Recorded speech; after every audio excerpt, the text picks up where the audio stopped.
আমি আর এখানে থাকতে পারবো না। আমার বাবা মা আমার ভাইয়ের কোথায় মনে পড়তেছে, আমি এখানে থাকতে পারবো না। বলো, একটা একটা মেয়ে বেঁচে থাকতে বাবা মা বাইরের মানুষের কাছে অপমান হবে, এটাকে মেনে নেওয়া যায়? এই নীলা, এই ফাইজলামি করতেছো তুমি আমার সাথে? একটা কথা বলবা না। আমরা বিয়ে করবো মানে বিয়ে করবো, কথা বোঝা গেছে? কিন্তু একটা জিনিস বুঝছো, আমার বাবা মা মানুষের কাছে অনেক অপমান হইতেছে। এটা কি হওয়া উচিত বলো?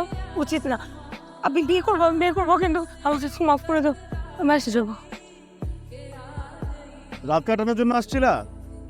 এই প্রেম ভালোবাসা সবকিছু মিথ্যা। দেহের চাহিদা মিটানো থাকলে অন্য কারোতে মিটাইতা, আমার লাইফটা কেন নষ্ট করলা? কি করবো এখন? তুমি এত চিপ, তুমি এত চিপ, তুমি আমাকে এত বাজে একটা কথা বললা। তুমি মানুষ, তুমি তো মানুষ না, তুমি তো একটা জানোয়ার। দোষটা আসলে আমার। আমি আসলে একটা জানোয়ার যে আমি তোমার মতো একটা মেয়েকে ভালোবাসছিলাম।